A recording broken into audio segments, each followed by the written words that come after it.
बिस्मिल्लाहिर्रहमानिर्रहीम। फ़हीम महबूब आपसे मुखातब है।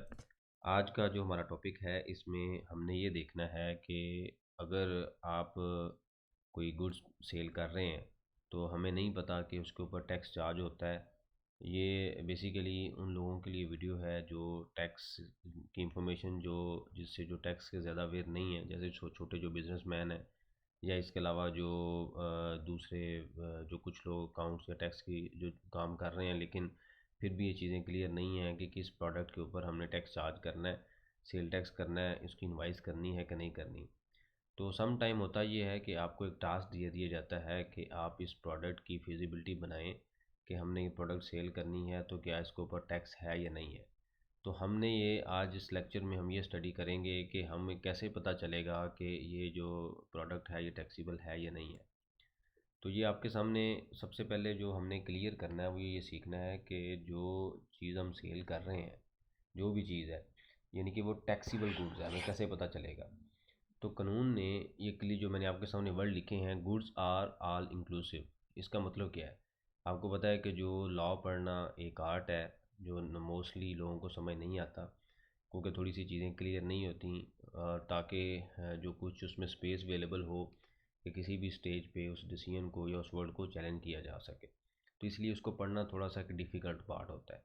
अब कानून के अंदर क्या लिखा हुआ है, गुड्स आर ऑल इंक्लूसिव। इसका क्या मतलब है कि जो भी तमाम तरह की जो आइटम्स हैं, ऑल टाइप्स ऑफ गुड्स हैं, वो सारी की सारी क्या होंगी, टैक्सीबल। एक्सेप्ट क्या होगा, अगर उसको सेपरेट कर लिया जाए कि ये क्या है, एग्जम्प्ट है। मतलब ये है कि अगर कोई भी चीज़, फॉर एग्ज़ाम्पल आपने आज लैपटॉप बनाया है और आप सेल करना चाहते हैं, तो आपने अगर तो स्पेसिफिक किसी जगह पे ये नहीं कह दिया गया, किसी जनरल सेल ऑर्डर में, एसआरओ में, एक्ट के अंदर कोई ये नहीं कह दिया गया कि ये प्रोडक्ट एग्जम्प्ट है, अगर स्पेसिफिक उसको कह दिया गया तो फिर वो एग्जम्प्ट होगी। अगर हमें कहीं पे भी नहीं कुछ मिलता तो उससे क्या होगा कि वो क्या होगी, टैक्सीबल हो जाएगी। मतलब लैपटॉप है, हमने कभी भी किसी भी जगह पे हमें नहीं मिला कि जी ये इसका स्पेसिफिक रूल है कि ये एग्जम्प्ट है, तो हम क्या अज्यूम करेंगे एज़ पर रूल कि ये क्या है, टैक्सीबल है। तो ये आपने जब भी कोई प्रोडक्ट बनानी है तो आपने पहले उसकी एग्जम्पशन देखनी है, उसकी एक्सक्लूजन देखनी है, क्या ये प्रोडक्ट किसी जगह पे स्पेसिफिक ये तो नहीं कह दिया गया कि ये एग्जम्प्ट है। अगर कह दिया गया है तो फिर एग्जम्प्ट है, अदरवाइज़ उसको अगर आपको कहीं पे भी नहीं मिलता, कानून के अंदर कहीं पे भी नहीं लिखा हुआ, तो फिर क्या होगा, वो टैक्सीबल बाय नेचर होगी एज़ पर रूल। उसके बाद क्या आता है, सर्विसेज। अच्छा, सर्विसेज के केस में थोड़ा सा ये डिफरेंट है। Services are specified. अगर तो रूल के अंदर स्पेसिफिक लिख दिया गया है कि जी ये सर्विसेज टैक्सीबल है, तो फिर क्या होगा, उसके ऊपर टैक्स चार्ज होगा, क्योंकि सर्विसेज एफबीआर की डोमेन में नहीं है, एसआरबी है या पीआर है। अगर कह दिया गया कि जी डॉक्टर की जो फ़ीस है वो सर्विसेज में शामिल है और वो टैक्सीबल है, तो इसका मतलब उस पर चार्ज होगा। अगर ये नहीं लिखा हुआ तो ये ज्यूम किया जाएगा एज़ पर रूल कि इसके ऊपर टैक्स नहीं है। तो ये बेसिक डिफरेंस है जो आपने याद रखना है कि अगर कोई प्रोडक्ट से, यानी कि टेंजिबल प्रोडक्ट है, गुड्स है, हमें किसी जगह पे नहीं मिलता कि ये एग्जम्प्ट है तो हमने उसको टैक्स चार्ज करना है। सर्विस के केस में अगर हमें मिलेगा तो हमने चार्ज करना है, अगर नहीं मिलेगा तो हमने चार्ज नहीं करना। इस तरीके से आपने चीज़ों को याद रखना है। अच्छा, उसके बाद आते हैं कि जी अगला जो पॉइंट हमने देखना है कि जी टैक्स चार्ज किसने करना है, कैसे चार्ज करना है। इस पॉइंट को देखने के लिए ये दूसरी जो एग्जांपल है वो क्या है, टैक्सीबल सप्लाई। टैक्सीबल सप्लाई क्या होता है, टैक्सीबल सप्लाई में सप्लाई ऑफ टैक्सीबल गुड्स, पहला पॉइंट तो ये है। कौन करेगा, इंपोर्टर करेगा, मैन्युफैक्चर करेगा, होलसेलर करेगा, डिस्ट्रीब्यूटर करेगा, या जो रिटेलर है वो करेगा, इंक्लूडिंग ज़ीरो रेटेड। इससे पहले हमने एक लेक्चर बनाया था ज़ीरो रेटेड पर, जिसमें हमने देखा था कि ज़ीरो रेटेड और एग्जम्प्ट में क्या डिफरेंस है। तो वहाँ पे हमने ये देखा था कि ज़ीरो रेटेड टैक्सीबल पार्ट है, सिर्फ उसका जो 17% जीएसटी है वो नहीं है, वो कितना है, 0% है। हाँ, लेकिन जो एग्जम्प्ट है ये वैसे ही एग्जम्प्ट है प्रोडक्ट, इसके ऊपर जीएसटी है ही नहीं है।